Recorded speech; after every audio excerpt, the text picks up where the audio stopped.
Welcome back to Positive Energy. I'm Nicole Robinson Gaines, and we are in day 108 of our Bible in 1 Year reading challenge. We have been following the Bible in 1 Year plan with Nicky Gumbel. You can find that at Bible.com on your computer or through the Holy Bible app on your cell phone or tablet. If you've missed any days, they're always available on our channel's homepage. All right, let's get started. Proverbs chapter 10, verses 1 through 10. The Proverbs of Solomon. A wise son makes a glad father, but a foolish son is a sorrow to his mother. Treasures gained by wickedness do not profit, but righteousness delivers from death. The Lord does not let the righteous go hungry, but he thwarts the craving of the wicked. A slack hand causes poverty, but the hand of the diligent makes rich. He who gathers in summer is a prudent son, but he who sleeps in harvest is a son who brings shame. Blessings are on the head of the righteous, but the mouth of the wicked conceals violence. The memory of the righteous is a blessing, but the name of the wicked will rot. The wise of heart will receive commandments, but a babbling fool will come to ruin. Whoever walks in integrity walks securely, but he who makes his ways crooked will be found out. Whoever winks the eye causes trouble, and a babbling fool will come to ruin. Luke chapter 18, verses 31 through 43. And taking the 12, he said to them, "See, we are going up to Jerusalem, and everything that is written about the Son of Man by the prophets will be accomplished. For he will be delivered over to the Gentiles, and will be mocked and shamefully treated and spit upon. And after flogging him, they will kill him, and on the third day he will rise." But they understood none of these things. This saying was hidden from them, and they did not grasp what he said.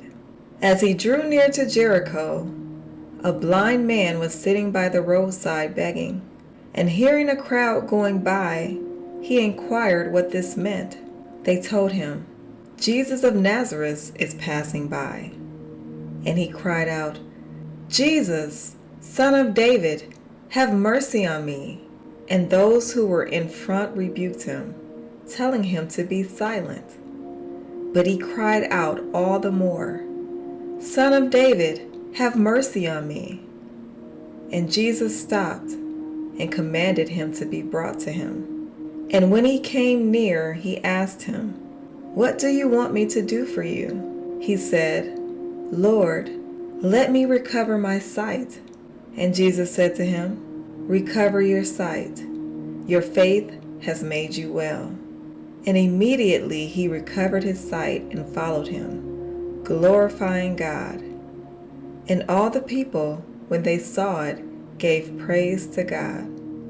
Luke chapter 19, verses 1 through 10. He entered Jericho and was passing through. And behold, there was a man named Zacchaeus. He was a chief tax collector and was rich. And he was seeking to see who Jesus was. But on account of the crowd, he could not, because he was small in stature. So he ran on ahead and climbed up into a sycamore tree to see him, for he was about to pass that way. And when Jesus came to the place, he looked up and said to him, "Zacchaeus, hurry and come down, for I must stay at your house today." So he hurried and came down and received him joyfully. And when they saw it, they all grumbled, "He has gone in to be the guest of a man who is a sinner." And Zacchaeus stood and said to the Lord, "Behold, Lord, half of my goods I give to the poor, and if I have defrauded anyone of anything, I restore it fourfold." And Jesus said to him, "Today salvation has come to this house, since he is also a son of Abraham. For the Son of Man came to seek and to save the lost. Deuteronomy chapter 29. These are the words of the covenant that the Lord commanded Moses to make with the people of Israel in the land of Moab, besides the covenant that he had made with them at Horeb. And Moses summoned all Israel and said to them, You have seen all that the Lord did before your eyes in the land of Egypt, to Pharaoh and to all his servants and to all his land. The great trials that your eyes saw, the signs and those great wonders. But to this day, the Lord has not given you a heart to understand, or eyes to see, or ears to hear. I have led you 40 years in the wilderness. Your clothes have not worn out on you, and your sandals have not worn off your feet. You have not eaten bread, and you have not drunk wine or strong drink, that you may know that I am the Lord your God. And when you came to this place, Sihon, the king of Heshbon, and Og, the king of Bashan, came out against us to battle, but we defeated them. We took their land and gave it for an inheritance to the Reubenites, the Gadites, and half the tribe of the Manassites. Therefore, keep the words of this covenant.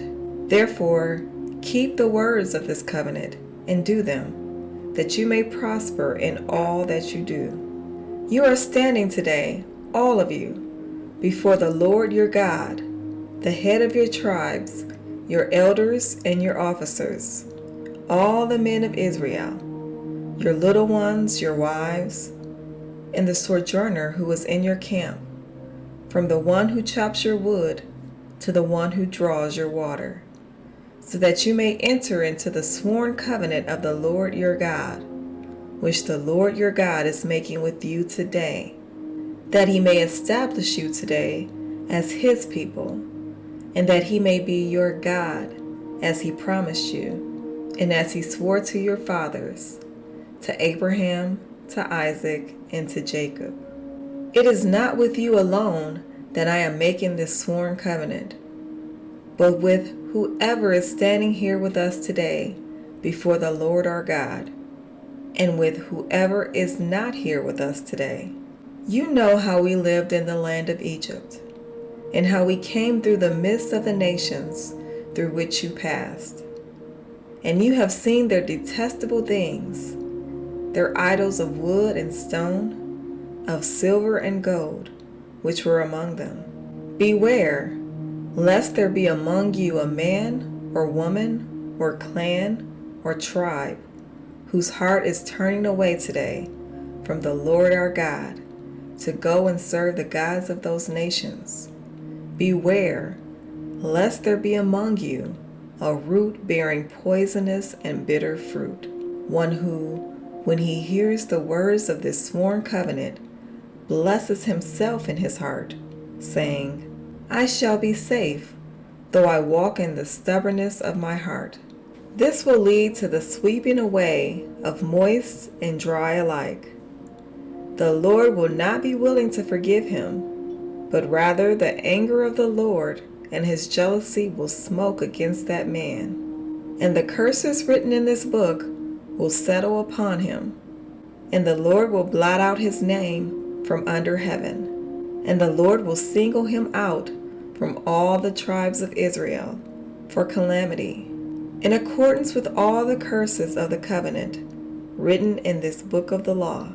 And the next generation, your children who rise up after you, and the foreigner who comes from a far land, will say, when they see the afflictions of that land, and the sicknesses with which the Lord has made it sick, the whole land burned out with brimstone and salt, nothing sown and nothing growing, where no plant can sprout, an overthrow like that of Sodom and Gomorrah, Admah, and Zeboim, which the Lord overthrew in his anger and wrath.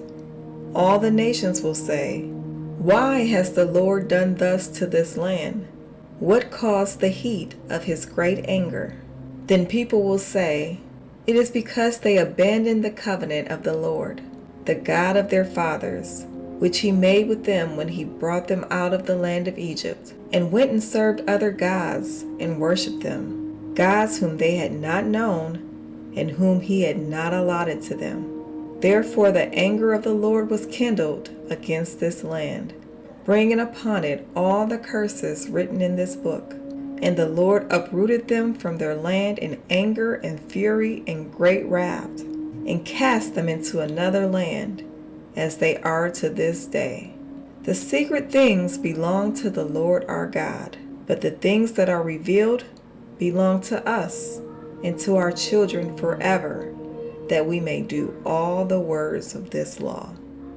Deuteronomy chapter 30, verses 1 through 10.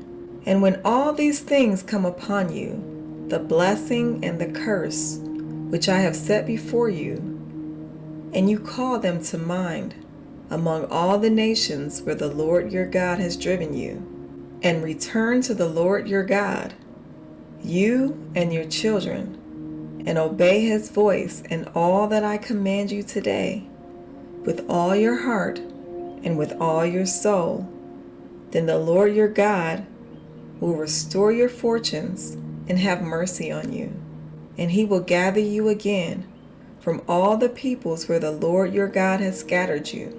If your outcasts are in the uttermost parts of heaven, from there the Lord will gather you, and from there he will take you. And the Lord your God will bring you into the land that your fathers possessed, that you may possess it. And he will make you more prosperous and numerous than your fathers. And the Lord your God will circumcise your heart and the heart of your offspring, so that you will love the Lord your God with all your heart and with all your soul, that you may live. And the Lord your God will put all these curses on your foes and enemies who persecuted you. And you shall again obey the voice of the Lord and keep all his commandments that I command you today. The Lord your God will make you abundantly prosperous in all the work of your hand, in the fruit of your womb, and in the fruit of your cattle, and in the fruit of your ground. For the Lord will again take delight in prospering you, as he took delight in your fathers, when you obey the voice of the Lord your God, to keep his commandments and his statutes that are written in this book of the law, when you turn to the Lord your God with all your heart and with all your soul. That is our Bible reading for today. Be sure to mark your progress on the lesson plan and read today's devotional. The devotional will help you to understand more of what we just read. As always, thank you for reading with me, and I'll see you tomorrow. Have a blessed day.